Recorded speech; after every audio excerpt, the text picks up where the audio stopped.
First of all, I want to thank everybody here for coming down and listening to Black Screens and Black Voices, the first Australian filmmakers. We are very fortunate to have really good representation of Indigenous people from across all of Australia. I think some of you may know some of the faces that are in front of you because they're pretty famous. But, and obviously you won't know, like myself and a few others, and we're just up-and-comers. But first of all, let's get it underway. I want to sort of say good evening. My name is Albert Wiggin. I'm a Nyulnyul Bardi Gidja man from Australia. I am filmmaker, documentary filmmaker, and I also am a musician. They sometimes label me as an activist because I got a big mouth at times when it comes to things that I love. But yeah, I'm very much involved in a lot of activism back home. And I'm pretty sure some of our reps here are also strong leaders in their communities in regards to raising awareness around some of those major issues. But before we go ahead, I just want to acknowledge our people. This event is being held on the land of the Bunurong and the Wurundjeri people of the Kulin Nation. And as Aboriginal people, it's really important that we acknowledge country and we acknowledge the spirits from this country, whether they're past or whether they're still present. And, you know, and that's sort of really important to understand because that's how we communicate and we connect as Indigenous people. There's a real physical element, but there's also a real strong spiritual element. And so what you may see is not necessarily what is interpreted from Indigenous people all the time. Well, welcome to Black Screens and Black Voices, the Melbourne International Film Talks event. This year at the Melbourne International Film Festival, it is presented by The Age. And for more information on other events, please visit the Melbourne International website, International Film Festival website, which is miff.com.au/talks. So tonight we'll be discussing, as I said, Aboriginal and Torres Strait Islander filmmaking, and I'm joined by a terrific panel of guests. So without further ado, let's get stuck into it and introduce. First, we have Mr. Curtis Taylor on our far side. Now, Curtis is a filmmaker, screen artist, and actor, and a young Matu leader. Growing up in the remote Matu desert communities and in the city, Curtis had both traditional Matu knowledge and non-Aboriginal education. His film works include writing and directing the short film Mamu, narrating and working as the director attachment on the VR documentary Collisions, and co-writing and co-directing the short film Yulubiria, Until the End, which screens at the Melbourne International Film Festival this year as part of the Accelerator 2 package of short films on Sunday. Next we have Mr. Rob Collins. Rob is a Tiwi man born and raised in Darwin. He graduated from the National Institute of Dramatic Arts in 2013. His theatre credits include a national tour of The Lion King and in the Sydney Theatre Company's A Midsummer Night's Dream. Rob's television credits include The Wrong Glitch, Wrong Girl, Glitch, and Clever Man. I must mention he also received a Silver Logie for Best Up-and-Coming Talent. And so good one there, brother. Very proud. And he also appears this year in Undertow, which is having its world premiere on Thursday. And lastly, we have Cecilia Lewis and Linda Yarrowin. These are Emmy women from the saltwater region of Marbalak along the northwest coast of the top end of Northern Territory. They are both founding members of the Caribbean Film Festival, Film Collective, blah, blah, blah. Cecilia has featured in 4 Caribbean films and served as line producer in 2. And Linda has featured in all 6 Caribbean Film Collective films. 3 of their most recent films screen at the Melbourne International Film Festival this year on Thursday as part of the Caribbean Film Collective New Works program. We're also hoping to have Uncle Jack Charles here tonight and Beck Cole with us, but unfortunately they had to withdraw due to illnesses. at late notice. So unfortunately, they're not going to be here tonight. But they do send their regards and hope evening goes really well. So I just want to sort of start the conversation. Maybe Curtis, chuck the limelight on you first, brother. Maybe tell us a bit about yourself and where you're from. And just give people a bit of an idea of, how far you've come, bro, to Melbourne. Hello. I'm Curtis Tyler. I grew up in the West Kimberley. So, I'm a storyteller, and most of my family are artists. And, I tell contemporary stories about, now, about how we're living today, and about how these shifts and these changes that affect, contemporary, modern individuals today. And I tell my story as an individual, part of this whole microcosm of like everybody in this global community. And that's how I view my work, view myself, and that's how I want to be remembered. Great. Now, for a lot of you that didn't hear it, he drives 6,000 kilometers or 6 hours to get back to his homeland. So, a very remote area, very isolated, and I think people just don't quite comprehend how remotely different it is. It's a whole different world altogether. And maybe a bit about yourself, Rob. I mean, all of us have seen Rob on TV before. He's pretty famous, this fella. And obviously winning the Silver Logie last year, brother, that was really, really good. Thank you. Inspirational, mate. And maybe just tell us a bit about that. Hello, everyone. I'm from Darwin in the Northern Territory, where I was born and raised. I have family on the Tiwi Islands, just north of there. My journey into acting came pretty late in life. I was about 33, decided to go to NIDA. Loved the experience. And before that, I must say, I was sort of introduced to filmmaking in a very dedicated, local, community-based sector in Darwin. There's not much happening on the big screen, although some productions have been coming up to the Northern Territory, but there's a very healthy local community art scene there, which is kind of where I got my start. I was in a boy band once, but that didn't. I shouldn't have mentioned it. It was called Emotion, spelt E-M-O-S-H-O-N. We even have a little like E-motion. So that didn't last long, and I just, it started as a hobby really, and morphed into this thing where I worked with really the turning point was when I worked on a local production of Midsummer Night's Dream, and I met a director by the name of Marcel Schmidt, who had done some stuff at Whopper and said, you should audition. And so thankfully NIDA come up to places like Darwin, and I auditioned and got in, and sort of before I had time to think about it, I was in Sydney doing the course. And then sort of one thing's carried over to another. So I haven't had really the time to think of, what a disastrous career choice it really is. But it seems to be working out. Brilliant. Hello, I'm Linda Yarrowin. I'm one of the Caribbean Collective, one of the actors. And it's just, it's hard, for me.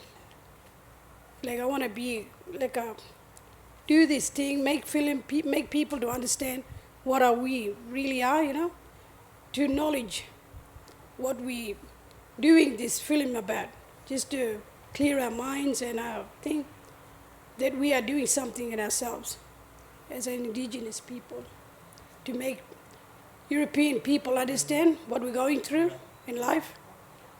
That's why we want to achieve this by starting making this movie in life, really. Yeah. Linda? Hello, my name is Cecilia Lewis. I'm one of the Caribbean Film Collective members. We're here to share a film with you, and thank you all for having us here. It's about our life, how we struggle through life. That's what I got to say with you. Sorry. It's all right. I guess the next one is, why film? Why TV? You know? Is there a reason why you guys, obviously think television is important? Or you wanted to get involved? Yeah, well, from my perspective, it was... I'm doing a play, just to backstep, I'm doing a play development at the moment with Leah Purcell, who's, a wonderful writer, director, theatre maker. And she said something very interesting today. And she said that Indigenous people in Australia, we wake up political. We draw our first breath, it's political. And so the art that we make somehow is political straight off the bat. And I have to say, when I first came into acting, I had no idea to be political per se. I didn't want to change perceptions or anything like that. I really loved the art form, and it was fun. And I still think that way. I have to say, my approach with that has matured a bit, or it's hard to know whether the pressure's on me or I'm putting the pressure on myself to be political in the work that I do. I don't steer towards political projects. But to answer your question, back where I'm from in the Northern Territory, music is a big source of expression, cultural expression, political expression. There's a wealth of, local bands, most iconically Dr. G, Yothi Yindi, so iconic bands. So it's a strong art form. Filmmaking has been up in the Northern Territory for a long time, a history that sort of precedes me. But I think, and these ladies will tell you, and Curtis, making a film in isolation, like in a community, is really, really hard. And in Darwin, at least, it's really reliant on government funding and to resource it. So I think in the Northern Territory, it feels like it's taken a while for film to come to the fore. We've got a dedicated film office there now that's bringing a lot of productions up to the Northern Territory. There's a few filming there at the moment. Miranda Tapsell's Top End Wedding just went through there recently. So there are bits and pieces, and there's a long way to go in terms of establishing a film industry there. But why the medium? Well, it's because you can reach a mass audience, in a way that maybe other art forms can't do. Particularly working in commercial projects that I've done recently, the mind boggles at how many people you can reach, the amount of people that come up to me for shows that I've, just in Geelong and Melbourne and Sydney, it's pretty overwhelming. So, and I've my approach has matured now, where I feel I've got this stage. I've reached a point in my career now where I'm actually beginning to be aware of how political being an Indigenous artist in Australia is. And so, I don't know, I'm at that sort of turning point where, I could start to use my powers for good. Very powerful. I had no idea what your question was. I went off and around. That sounded like a really good answer anyways. But Curtis, maybe you could explain, Rob obviously mentioned some of the challenges around financing a lot of these projects, and obviously and the costs associated with driving thousands of kilometers to these remote communities and doing a lot of that consultation and preparation in advance. And that's obviously due to the resources, but there are other challenges as well. And a lot of those challenges is just complete different cultural backgrounds. And maybe you want to just talk about, some of those challenges relating to people that don't understand Indigenous communities.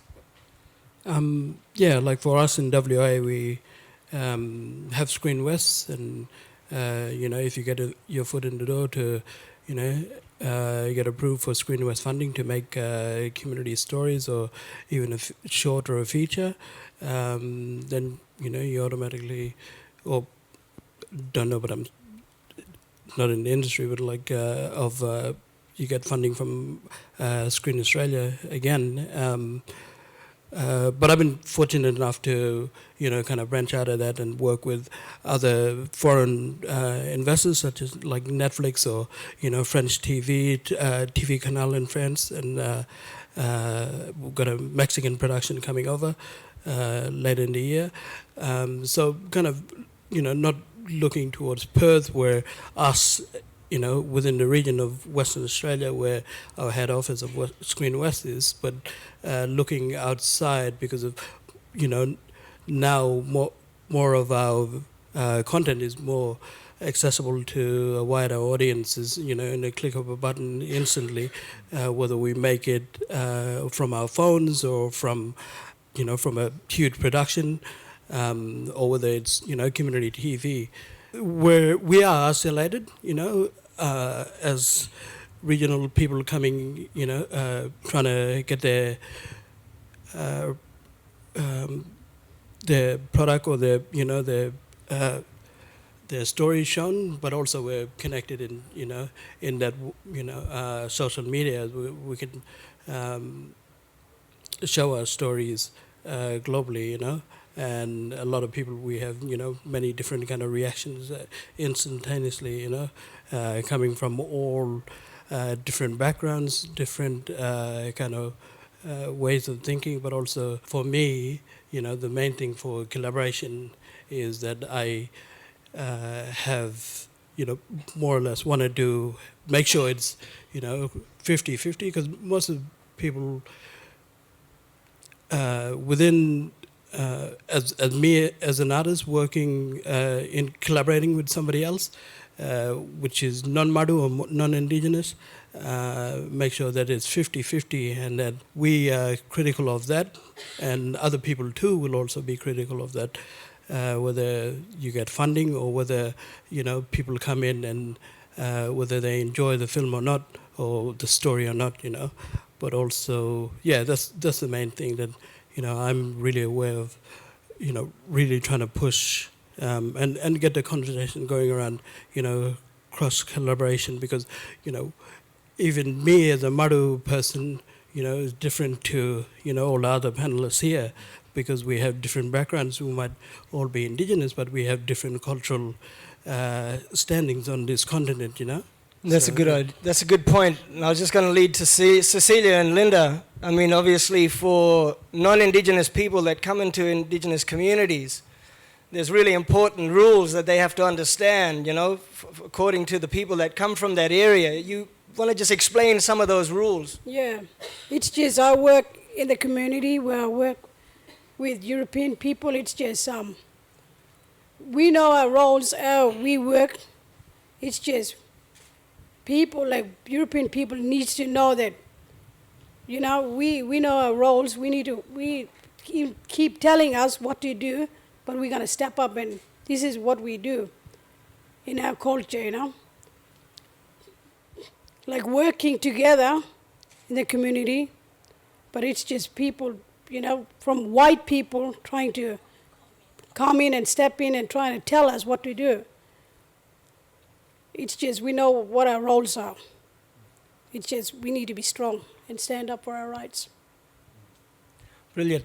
One thing I want to mention as well is, obviously a lot of, non-Indigenous people come and visit these Aboriginal communities, and they got really good intentions. They don't mean disrespect, but unfortunately they get the story, they document it, and they celebrate the story that they were able to research and share with the world. But unfortunately, ground zero, and with that story, nothing's changed. And it's wonderful to acknowledge how far Indigenous people have come within the film and theatre industry. And they're also behind the scenes. They're in these really great, important roles behind the scene, which is really controlling the dialogue and the communication and the messaging on behalf of Indigenous people. And so it's really important that people acknowledge that although so much stories are shared, and although there are people involved in sharing that awareness, there's very little ongoing sort of support attached to that. And so, I think it's really important to acknowledge that, film and television can only go so far, but without constant sort of support and guidance, it tends to just stay where it's at. And a lot of these communities, like they said, they've expressed that they're very limited with resources. They're very isolated. And so the only sort of motivation they have is their own inspiration and their own enthusiasm.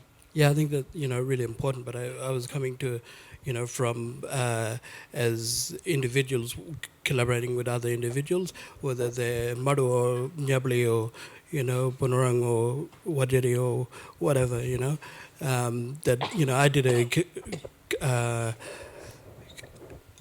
collaboration for an exhibition called In Cahoots at Fremantle Arts Centre, and I work with a Yolngu artist, and I went to Yirrakala, which is very foreign landscape and language to me, and that's not my culture, but we did this cross collaboration between us coming together, bridging that kind of divide and talking about the story of trade, that where we have similarities and the similarities we have in talking about what our interests are in form of, for me, like my interest in, genre film, like for horror and for comedy. So that's where I was coming from. And, whereas, for non-Indigenous artists, they still have to respect our space, but also we have to kind of, give up some too, whether we're cross-collaborating with non-Indigenous, another Indigenous artist from other different regions on this continent, So what do you... Sorry, I'm really interested in what you said. Got a new moderator. So what's a successful model for you then of that collaboration? Because there are things, there are instances where it's gone really wrong. From someone who's collaborated cross-culturally, what do you think are the successful things? I think, for me is, telling my story as an individual and how I, my worldview and my art practice and my stories. I still tell Jugurba stories from Dreamtime, but also, give space to the collaborator that I'm collaborating with, so that we meet halfway and it's a 50-50, so that, it's a shared space in the end in terms of a gallery space, whereas you get your artwork and your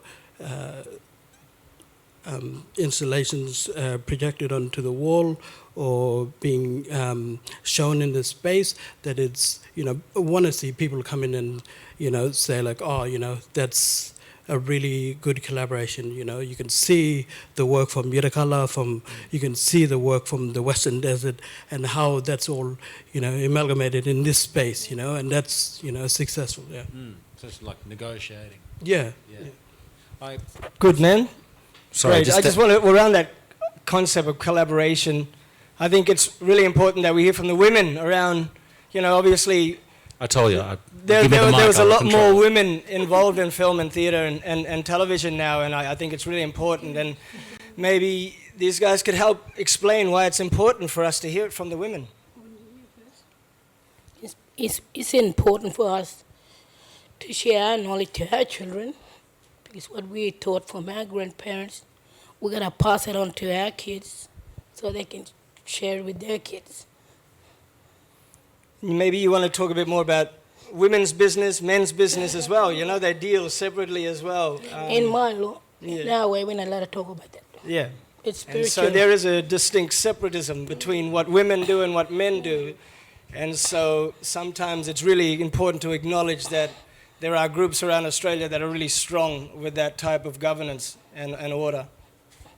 Yeah, but I'm not allowed to share that with you tonight. I'm sorry. It's really spiritual in our law. And I can say that through culture. Yeah. So there are limitations. Yeah. Yep, no worries, Rob. It's and I can only speak from my mob up in the Tiwi. It's a slow death for the community. They're isolated. They want to retain their culture. It's very important. Law is important to them. You have a lot of old people that retain that culture that are dying at a faster rate than we can capture their stories. You know, if you are 55, 60 years old and you're a Tiwi man, you're doing really well.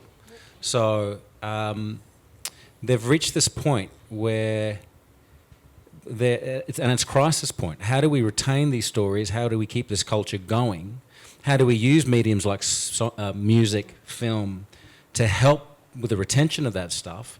But then at the same time, how do we protect our cultural property, you know, and how do we maintain the integrity of that? And I'm not sure what the answers are there, but it's a really interesting crossroads for my mob, at least, where they've realised that there is a lot of power in opening up their culture to the wider world, but also, you know, they're struggling with how to protect the integrity of their culture, and it's not an easy divide. You know, I've seen them really grapple with it, and they have an Indigenous language program there where they're getting speakers of old Tiwi to record a lot of their material, and there are old kalama ceremonies and secret men's business and women's business caught on tape by anthropologists that went there years ago, and they're now sort of starting to think about opening up those records to people because, as I say, people are dying at this rapid rate. But you have a copy of, you know, how this kalama was sung back in the day, and future generations can go back and they can see that. So no, you're kind of between a rock and a hard place. You want to retain the integrity of your culture, but you also want to share it so it continues on, you know. So I think that's where projects like Clever Man, for instance, are interesting, in that they take old stories, they reimagine them, with permission, I have to say, and this culture man here was one of the main people for Clever Man that they approached, and he gave his okay for a particular story to be used in Clever Man of the Nomorodo, and so he had the last say on that, and it wouldn't have happened without him. So I have to acknowledge that. So Clever Man is an interesting example where Ryan Griffin, the creator, wanted to take Indigenous stories and those traditional stories from law and reimagine them in a new way, you know, so this generation coming through can learn from them as well. And it was an interesting way, and I'm not saying it's the prototype, you know, I'm sure there were struggles with it, but it's taking old stories, putting them into new formats, and particularly with Clever Man, its strength was it was a genre, a sci-fi genre, and so it was kind of what's the word I'm looking for? It snuck in there a bit, you know. It's like sci-fi lovers that really didn't understand Aboriginal culture were in it for the genre. They're like, we love sci-fi, and it sort of ticked all the genre boxes, but at the same time, we were able to present our culture in a really positive way. Beautiful. And Curtis, it's really important, obviously, to share that message with non-Indigenous people, but it's even more important to bring that, you know, your legacy and what you're doing and all your hard work back to your community. And so can you explain, you know, how important it is to all of your people back in your community in what you're doing? Well, every time I go back to my community, to my region, always trying to include, you know, the young people that want to engage in, you know, looking for a project or looking for something to be involved in, you know, even if they've been disenfranchised in, you know, all different ways, whether that be in and out of the court or, you know, in trouble with the police, but also get them outside to community and get them excited, get them, working and, you know, creating positive, I think, change for them, you know, as an individual. And I think, you know, all these archival material are really great resources, you know, for us as filmmakers, storytellers, to go back and to delve in all these stories and go back and recreate something that whether it be documentary or whether it be us looking to, get new ideas to, trigger something when we're writing, or some imagery for our video work. And with, our intellectual property, for indigenous people, for as a case of for VR, and I guess some VR films that be shown here during the festival. It was very, I guess, new for that conversation coming from collaboration between Lynette Walworth, the director of Collisions, and also John, the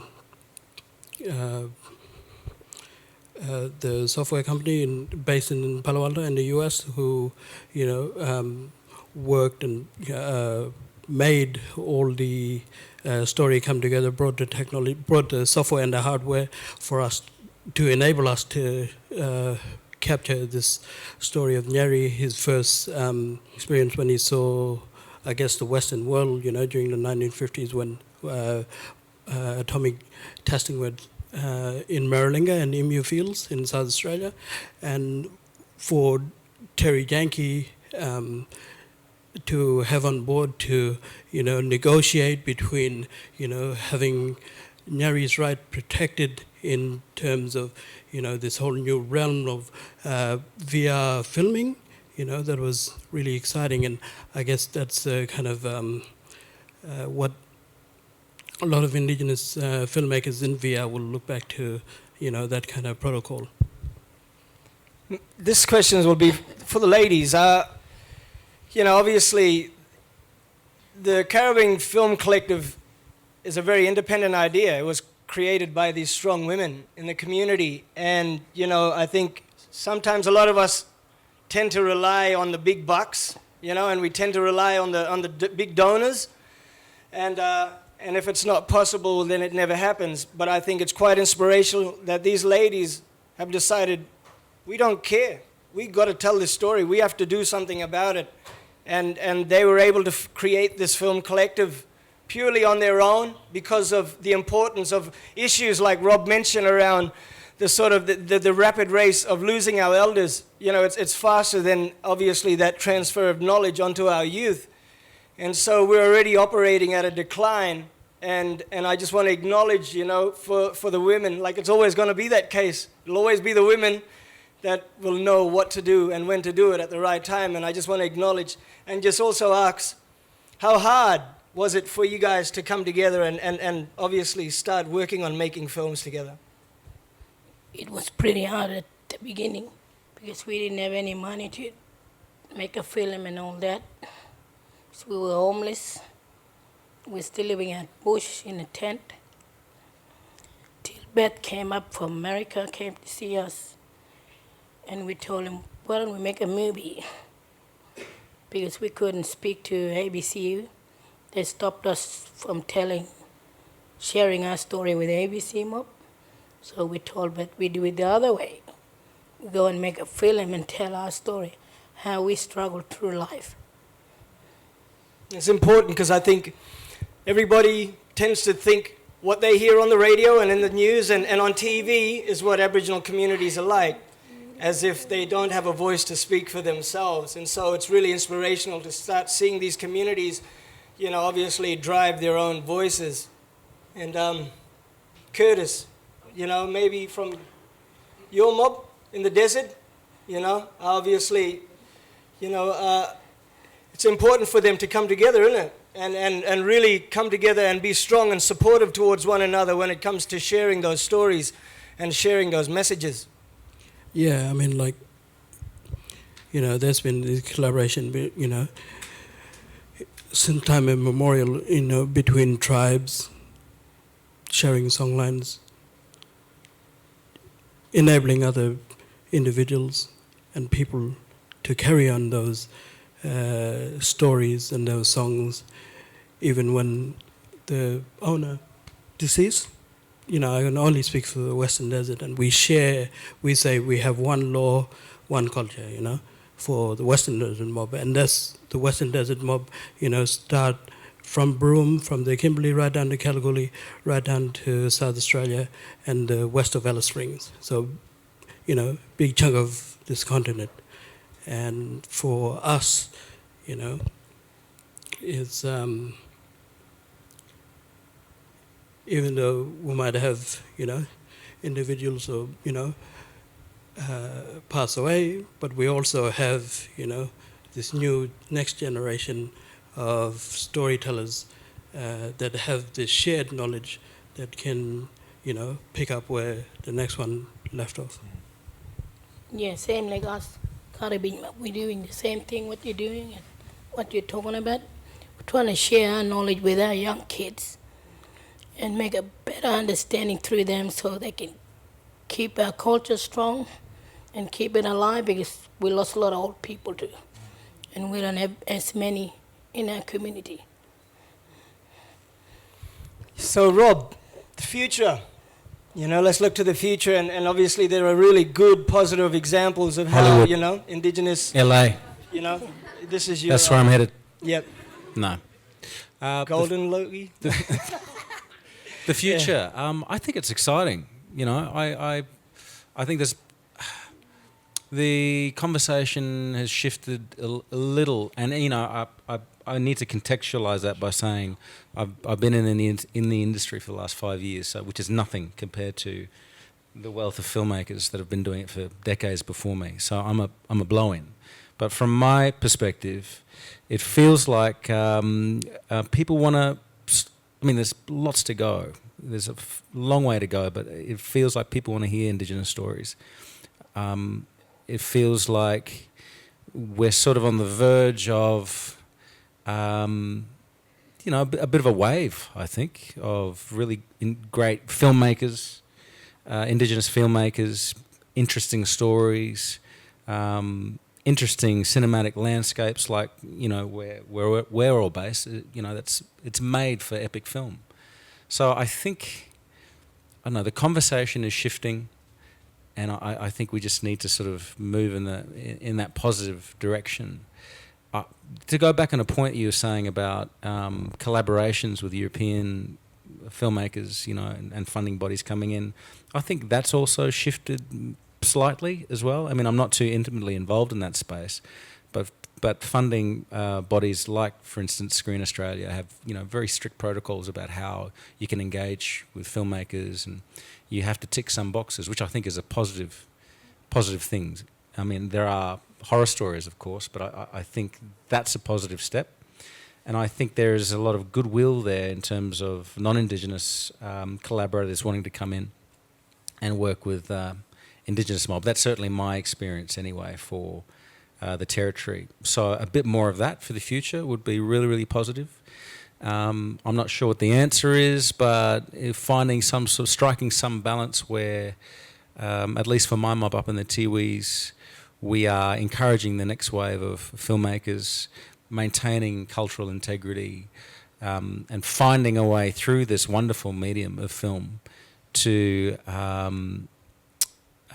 get more positive stories out there and create a bit of an industry so people can, we can get more black faces on screen, and importantly, behind the screens as well, because I think that's where, we were talking earlier about this, and I agree, I think that's where the change is going to happen, is when we get Indigenous filmmakers, directors, producers, even casting, Anusha Zarkesh is a wonderful casting agent who has a particular eye for Indigenous talent, and I think we've got to get our mob in that realm as well. So more Indigenous faces in front of the screen and behind the screen too.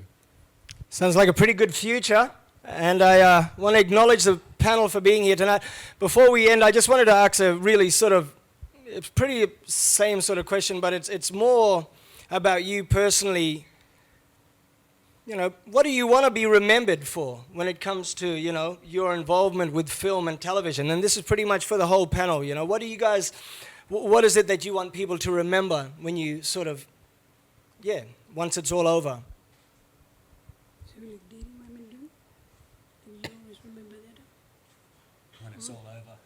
Well, whenever we decide, obviously there has to be a point, where we look back and we acknowledge all the work that we put in and all the effort and sacrifice that we made, and really that's a lot of effort. That's a strong commitment we devote a lot of our life to.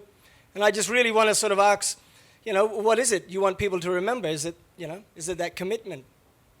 Without leading the question. I think it's role commitment. model, maybe. Yep. A good role model to our community and our young generation, our children. When they grow up and they have their children, they can be a role model to themselves and be a leader in the community to look after our country and our land as well. That's all I have to say. Ditto. From me too.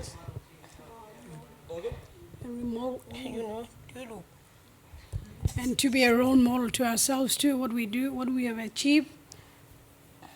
Just have to be strong in our ways of knowledge. Like our Caribbean collective, we don't have industry or big camera person come out and film our film. We just use normal iPhone. And we got an 11-year-old girl do the sound. Amazing. So I want to put our hands together and just thank our panel here tonight for sharing their stories and their experiences.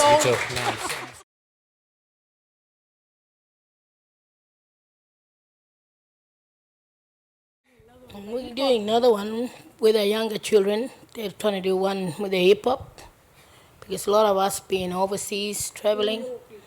Most of them went out to New York, Amsterdam, Paris, London.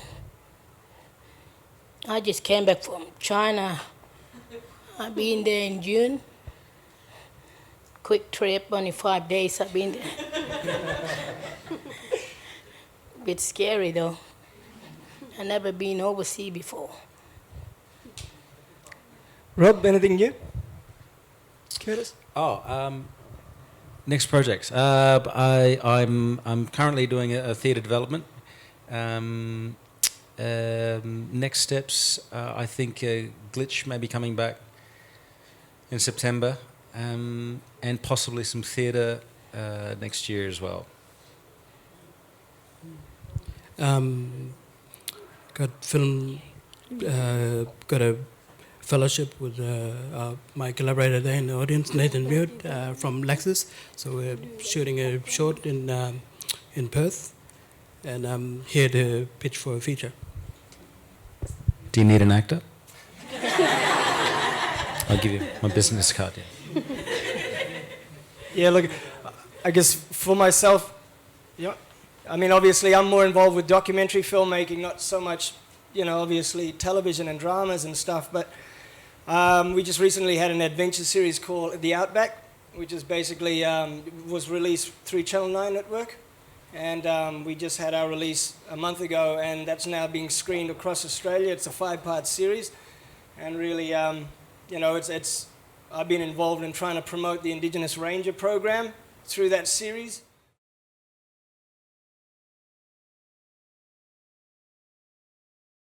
Yeah, we use iPhone and In different angles. in different angles. We got 3 of them.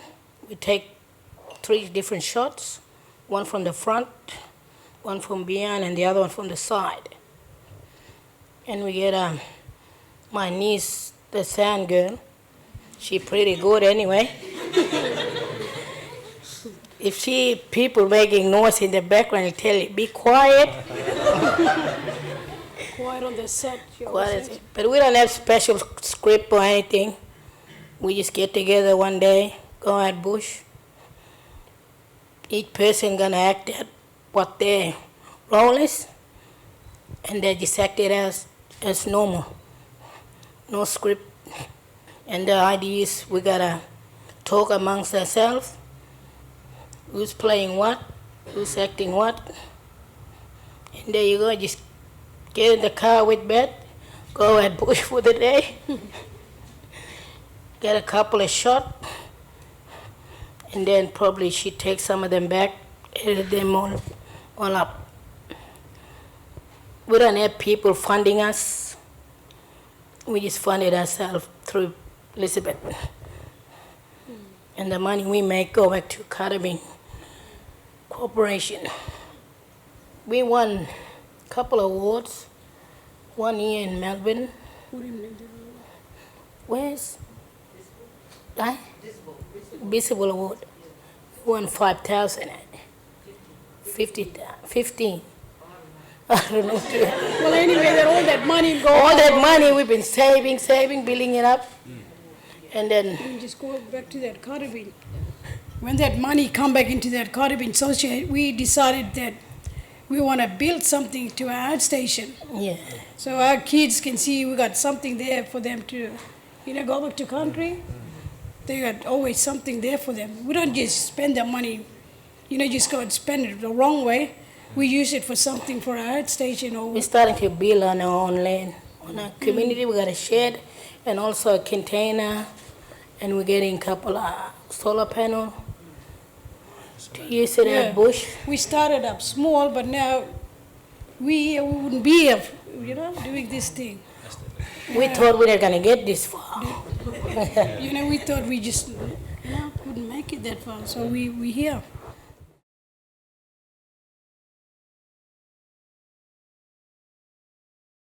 Well, same thing what we doing, we just want to continue like teaching the same way what we doing.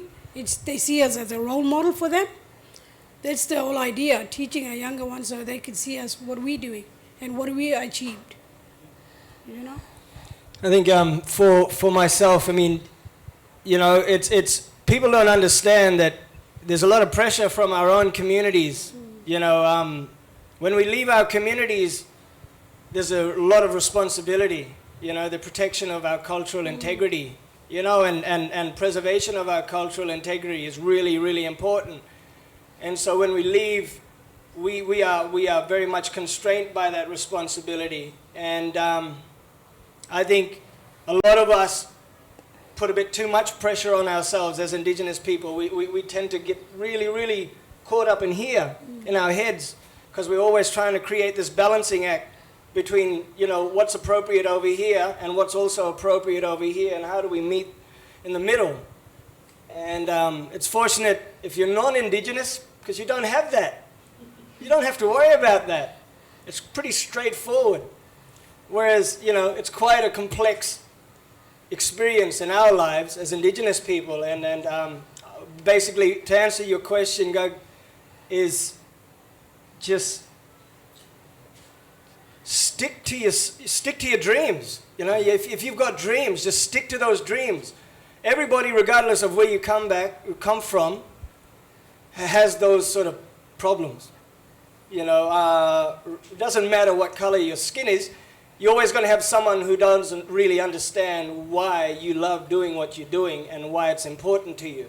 So don't let that criticism and don't let any of that sort of fear stop you from doing what it is you want to do. Live it and put 100% into it. Whatever it is you want to do, learn from your experiences as well.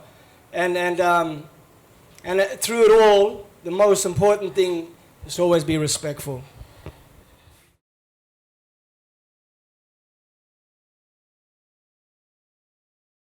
I think, no matter what hardware you use or what tools you use, the story, whether it has substance, still, stands. In terms of stories or things that have been lost, you're always going to get that because nothing, has been the same. Whether that loss is a good thing or not, there'll always be that. But there'll always be this rejuvenation of stories, of language, of culture, about ideas, and we say kabuguri, or no, we say kabuguri, which is stories that that an individual dreams up. That it becomes practice and it becomes the norm. So whether that loss is a good thing or bad thing, there'll always be this rejuvenation of stories and culture. Yeah, good answer. I mean, your question assumes that it stopped. Yeah, exactly. I think to varying degrees, there's still a bit of cultural assimilation, to use your term. I think out of that, though, and these ladies are a prime example of that, I think this innovation, the sense of innovation, comes more from being isolated and sort of trying to create within your means. In terms of protecting cultural loss, I mean, I don't know. I mean, to look at the Tiwis, what they have done is they have taken stock. So they've recognised the need to maintain that stuff. They've gotten together, they've established a library. They said, we need to act quick and we need to get to these old men and women. We need to put down their stories. We need to capture this language. So the last 5 or 6 years, or maybe a decade, has been a flurry of wanting to retain some stuff. And so through that process, just naturally, they've had to innovate. There's very little funding around. So, they've had to just go out there, get in a truck, film for the day in the bush. So, I think if I understand what you're asking, I think it's the future looks something like what these ladies are doing, what Curtis is doing, and that's linking the communities that we're from, and not to speak for them at all, linking the communities that we're from with the wider world, with international players, and somehow managing to retain, some of the language, the law, the stories that are being lost. Our stories are passed down through word of mouth, between memories, that whether it was corrupted along the way between, storytellers or individuals, that's the loss that maybe some people had to endure, and maybe those are the ones, where they come up to a songline and they might say, oh, we can't tell that story because, that one we don't know, but we got to keep going, and, maybe they'll take shortcuts, because, but that still is, everybody knows where to start and finish, but also when to continue. Yeah, I think that's important, I mean, it's happening. It's how we've always preserved our culture, is through oral transfer, and exchange. And this just continues that. It's just that same nature of sharing and maintaining that knowledge through this oral form. It's keeping that language, it's keeping that vibrancy of communication and I guess the livingness of that language, alive by I guess recording, documenting that language, but always finding ways to just maintaining that oral sort of obligation and preservation, of our culture.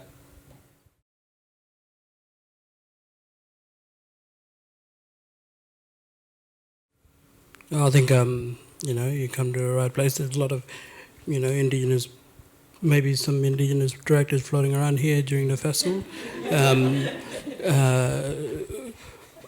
I think, collaboration is really important because even though you might, from your point, telling an indigenous story, you'll have to have, indigenous collaborator on board, whether they come from that family or come from that region, just to kind of, reassure everybody else that, not to be harsh, but you might be, really important that you're not telling somebody else's story.